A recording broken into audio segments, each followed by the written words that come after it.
What is America? America is a country that was built on greed and genocide. Even as a native, being American, if I wanted to live and be asleep the rest of my life, I could live comfortably.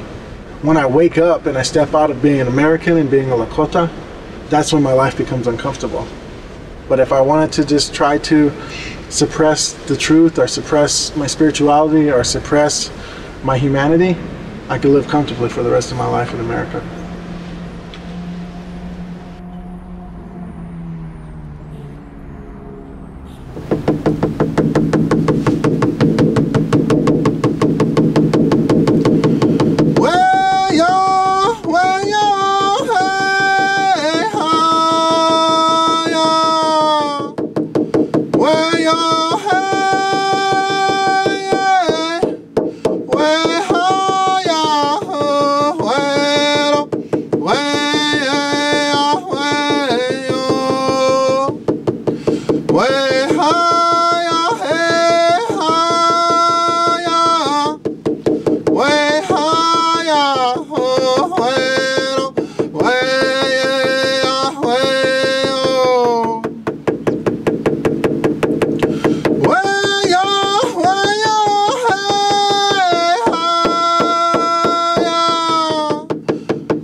I feel like I'm bringing up the energy in the room, or bringing up in the energy around myself. Like I can feel myself, like almost like this energy like pulsating through me right now.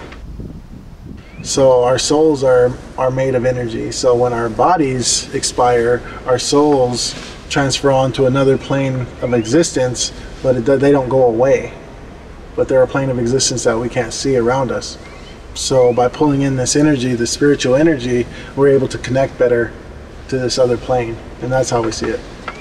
So, and with the earth, like we're connected to the earth. I mean, you should think about the fact that like everything around you is energy, and everything around you is you're connected to, and everything around you, you should be able to like have a sense, like some of your senses should be connected to it. But we get our senses are dampened, our energy is dampened because a lot of us walk around on concrete, we walk around on rubber soles, we don't touch trees, we don't touch grass with our feet. You know, that's all a connection. We're all connected. Everything's connected.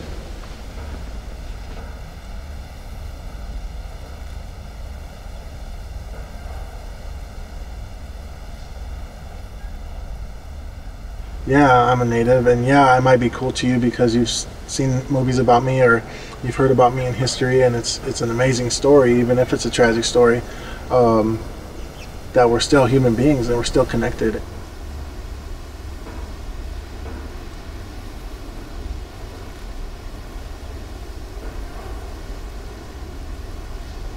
I was raised by my grandmother, and my mother wasn't around, and I don't know who my father is. I don't know his name, I don't know what he looks like, I don't know where he lives or where he did live. I had a lot of abuse happen to me when I was a child, but sometimes when you grow up conditioned to pain, you still can be happy with yourself because you don't realize like how bad it is.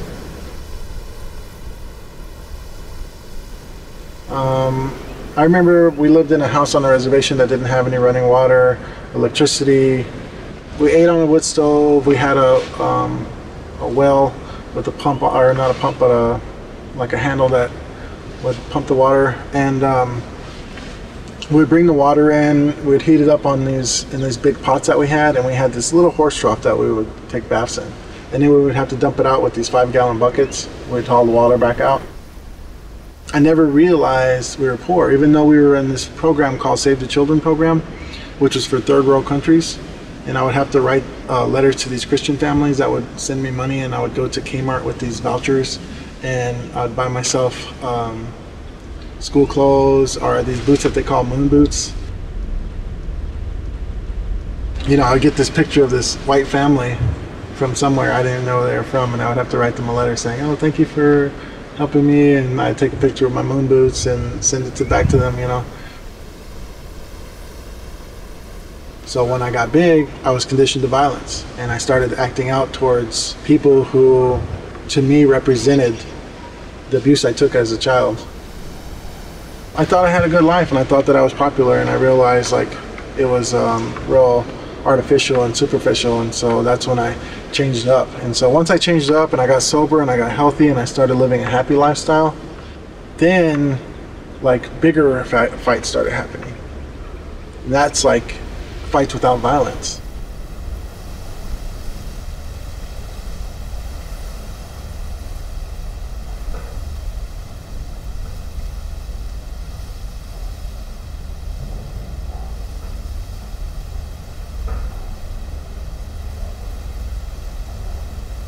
So Standing Rock was an awakening. It was a mass awakening, and it was a worldwide awakening. Okay, and it was an awakening of the mainstream. One thing about Standing Rock, the camp itself, the front lines is at the oil construction sites. So people would come out from the camp and they would go to the front lines, and they would get abused by the police who were protecting the oil corporation. People would come to the camp, they would feel this belonging, they would feel this feeling of like spiritual healing. So they would gladly step forward and go to these front lines and get abused and come back. And when they came back, the camp would pull them in and they would absorb them like a huge hug and help heal them. And then these people never felt regret about being maced, or about being tear gassed, or about being shot with water cannons in sub-zero temperatures. Like seeing that and feeling that, it's hard to describe because it's not something as physical as it is spiritual or emotional that you feel and that you can sense. One thing that happened with me was when I moved to the city as a teenager from the reservation, a lot of my practices slowed down. A lot of my traditional spiritual practices slowed down, like the singing and the ceremonies and things like that. So I stopped being like a main singer at sweat lodges, which is one of our main ceremonies. And when I got there, it ended up being where I needed to be the head singer at the sweat lodge. And I had no other choice. It just happened that way. And so I sang, and it was this great honor, and I just felt this need at that point to transition myself back more into the spirituality of my culture.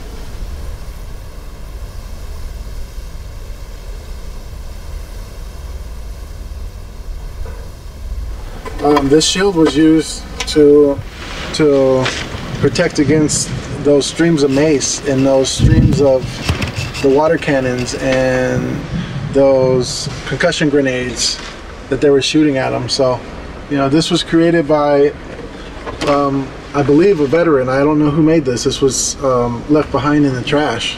A bunch of teepees like this one were burned. And it's because the powers that be don't care about us. They don't feel like we're important. So, you know, one man's trash is another man's treasure.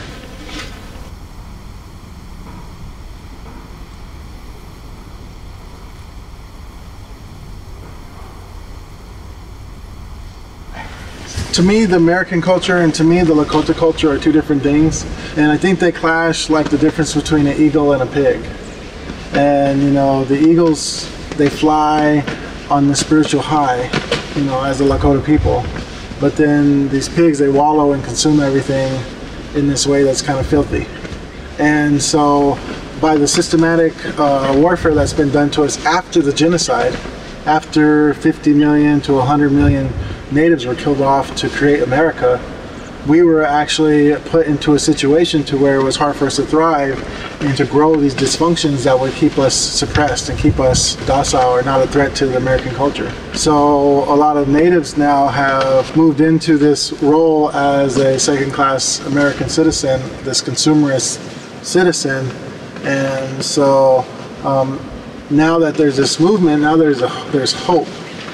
And hope is huge, because hope can make you change your life. You know, if you don't have any hope, if you're feeling like you're stuck in a system that will never change, then what's the point? Now it's going to be a lot more of this movement back to being an eagle, back to being able to soar in this spiritual high, or this, you know, being uplifted again.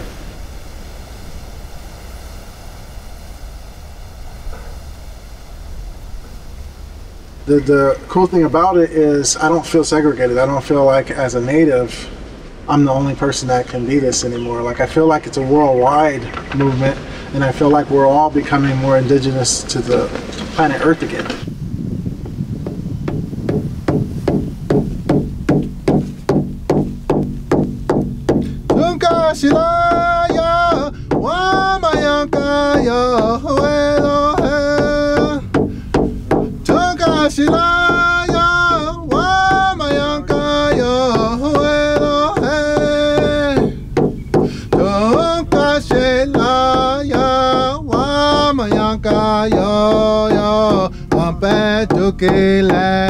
Oshe malayo hey yo maka aka o mawane wa mayanka yo hey yo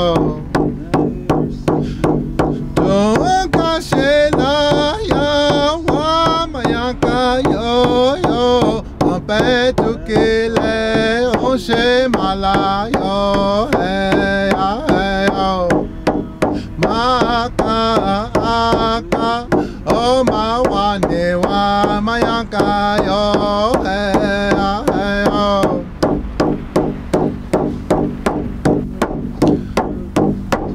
toka shila ya wa mayanka yo elo hey toka shila ya